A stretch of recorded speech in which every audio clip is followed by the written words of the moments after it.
Morning guys, just about to wake Gus up with a cup of tea. It's been an absolutely freezing cold night, starting to rain yet again, but hopefully I'm just going to wake Gus up, see how he is. Gus? Yep. So you awake, son? Yep, mate, yep. Morning, mate. What, bud? Yeah, I am, mate. How are you? Well, it was cold again last night, but not as cold as the night before. Not as cold as the night before, huh? Nah, Good cheers, man. bud. Cheers. Yeah. Oh, lovely. Little cup of tea for you there. Yeah, I'll do that. Let's have a look here. Is it this end, is it? Morning, mate. All right, bud. Yeah. How you doing? We're all right, mate. How are you? Oh, God. Yeah, not too bad, actually. I slept well. Good. And, let me just peel this tent back. No, keep yourself warm, Gus, because it's absolutely freezing out here at the minute, right? Yeah. So you might as well just hang on in there until this rain eases off a little bit, because it's absolutely freezing. Yeah. All right? Yeah, I'll just get this sorted a bit.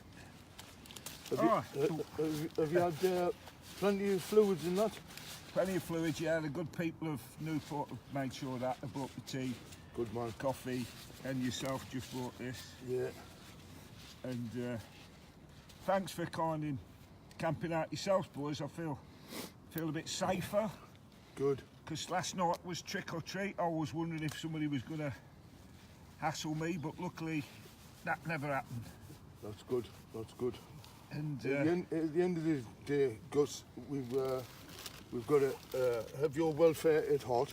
yeah, And we've got to make sure that you're safe and all the rest of it. Are you still resolute in going through with this? Or oh yes. Definitely. Yeah. Still resolute. Yeah. I was given a list yesterday, these five points I presented to them, and they gave me some answers.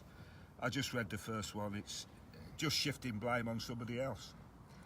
So today I'm going to see the manager, Paula Berry, Right.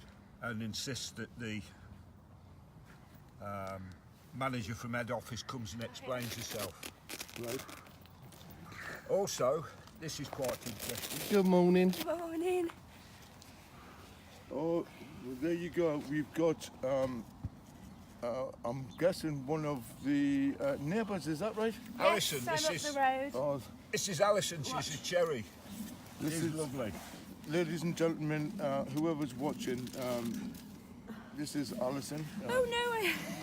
She's kept me alive, this girl. She's one of the Buddy local Darren. residents who's actually ended up down here. It's Combat Stress, and as you can see, she's brought a very weak coffee. yeah, That's By fine. the looks of it. There you go.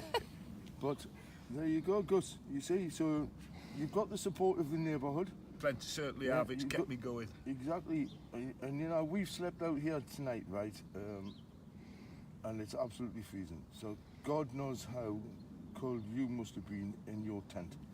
Yeah, well, one or two chilly spells during the night, but although it's freezing now, the previous 2 days were a lot worse. So it almost seems to me like a bit of a blessing, to be honest with you. But I must admit, it's still cold. Yeah, but as I say, not as bad as the previous 2 days. And you've still got that big smile on your face, haven't you? I'll keep going, mate. Yeah. There's an issue at stake here that's worth doing this for. If it wasn't, I wouldn't be here. Exactly, and we all understand, boys and girls, and our watchers on Facebook, 7,500 homeless veterans sleeping on the streets, and Gus is doing exactly the same. So Gus now realises what it's like to be sleeping rough on the streets. These guys here don't realise what it's like for somebody that's got post-traumatic stress disorder when they've got a brain injury, because that's exactly what it is. So you can see the connection between post-traumatic stress disorder and the homeless issue. Because if you get a guy like Gus who's suffering, then it manifests into trigger points. Trigger points manifests into various other manifestations, such as arguments at home with the wife, arguments with the family, breakdown of marriage, going off sick, which rolls into your employment. Your employment then suffers, so then you lose your job. You then lose your job.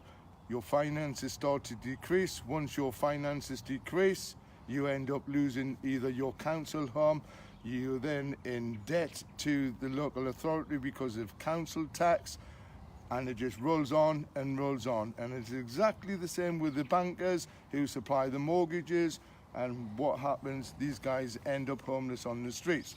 So there's the connection between Gus and what he's doing and the homeless issues. And it's absolutely diabolical the way our government and the MOD are treating people like Gus. And at the end of the day, we know what Gus's aim is, but the problem we've got is we need to talk Gus out of this. You've heard what he said. He's resolute. He's not going to give in. But me personally, I'm here to prevent life, not to push somebody and down the road of suicide. And I don't want Gus to be number 54.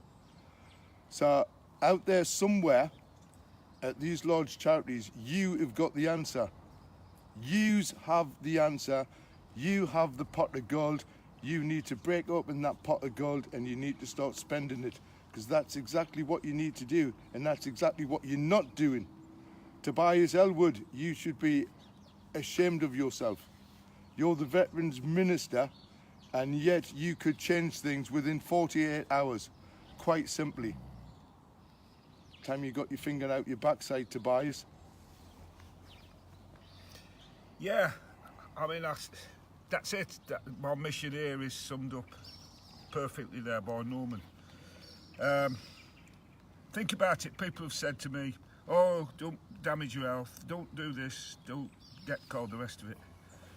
I feel more solidarity at this moment with the 7,500 guys who are out there in the shop doorways, under the stairs and everything, than I do with our politicians, than I do with our government, than I do with our local councillors, and I do with the people at Combat Stress. When you've been in the forces, a veteran is your brother. My brothers are out there tonight. We're out there tonight. I can call this off any time and go home. I've got that privilege. I've got that advantage. I could call it off, I could go home. Those 7,000 odd people cannot. Exactly, because they have got no home to go to. Exactly. Yeah. That's exactly that. They haven't got a place to go. And it's a sad state of affairs in 2018 when our guys are doing this. It's absolutely awful, shocking, diabolical. There's no other words to put it. It's absolutely shocking.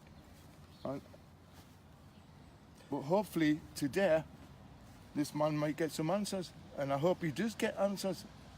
And the right answers, not just to be fobbed off yet again. You know, there we go. We've got combat stress staff coming in now. What are they doing?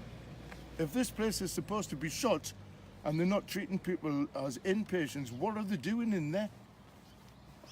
Treating the odd outpatient when they've got 24 plus beds. Somebody quoted a figure to me yesterday, oh, it's 29 beds. All right, so... Double beds, double rooms. Double rooms. So maybe today, I shall go in there and see if we can get some answers. Give them some questions and ask if we can get some answers.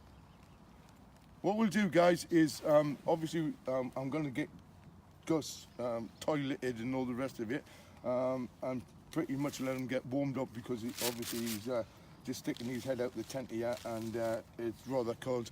So yeah, and this is now day 4 where this man has gone without any food, and rightly so. It is a hunger strike, and that's what he's saying. He's on a hunger strike and he will take it all the way.